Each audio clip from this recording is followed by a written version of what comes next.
കണ്ണൂരിലേക്കാണ്. കണ്ണൂരിൽ നിന്ന് അജീഷ് ജയകുമാർ ചേരുന്നു. അജീഷ് ജയകുമാർ, കഴിഞ്ഞ ദിവസങ്ങളിലൊക്കെ കണ്ണൂർ വളരെ പ്രക്ഷുബ്ധമായിരുന്നു. പ്രത്യേകിച്ച് കോൺഗ്രസ് പ്രവർത്തകർ പലരും DCC ഓഫീസിന് മുന്നിലൊക്കെ വന്ന് കെ സുധാകരന് വേണ്ടി മുദ്രാവാക്യം വിളിക്കുന്നതുമൊക്കെ നമ്മൾ കണ്ടതാണ്.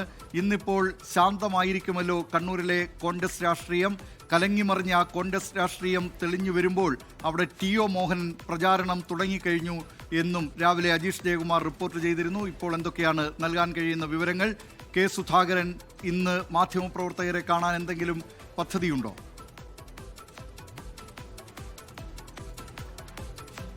കെ സുധാകരൻ മാധ്യമപ്രവർത്തകരെ കണ്ടേക്കും എന്നുള്ളതാണ് ഈ ഘട്ടത്തിൽ പറയാനുള്ളത്. ഇതിൽ ഏറ്റവും പ്രധാനമായും പറയാനുള്ളത് കെ സുധാകരൻ ഇവിടുന്ന് പോകുമ്പോഴും അദ്ദേഹം തിരിച്ചു വരുമ്പോഴുമുള്ള അദ്ദേഹത്തിന്റെ ശരീരഭാഷയാണ്. ഇവിടുന്ന് പോകുമ്പോൾ കടുത്ത അതൃപ്തിയിലായിരുന്നു, അമർഷമുണ്ടായിരുന്നു. മാധ്യമപ്രവർത്തകരെ ഒന്നും കാണാൻ പോലും കൂട്ടാക്കിയിരുന്നില്ല അദ്ദേഹത്തിന്റെ കൂടെ ഉണ്ടായിരുന്നവരാണ് കാര്യങ്ങളെല്ലാം നിയന്ത്രിച്ചിരുന്നത്.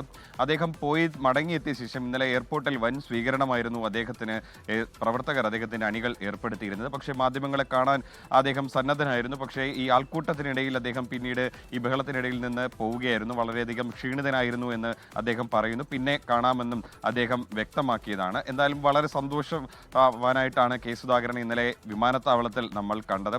ആ മുഖത്ത് അസ്വാരസ്യങ്ങളൊന്നും ഉണ്ടായിരുന്നില്ല, മുഖത്ത് പ്രസന്നത മാത്രമായിരുന്നു ഉണ്ടായിരുന്നത്. എന്തായാലും UDF നിർത്തുന്ന സ്ഥാനാർത്ഥിക്കൊപ്പം ചേർന്ന് പ്രവർത്തിക്കും, അവരുടെ വിജയത്തിന് വേണ്ടി പ്രവർത്തിക്കും എന്നുള്ളതാണ് UDF ഈ കെ സുധാകരന്റെ കൂടെയുള്ള അനുയായികളൊക്കെ പറയുന്നത്, അദ്ദേഹത്തിന് ഒപ്പം ഉണ്ടായിരുന്ന ആളുകളൊക്കെ പറയുന്നത്.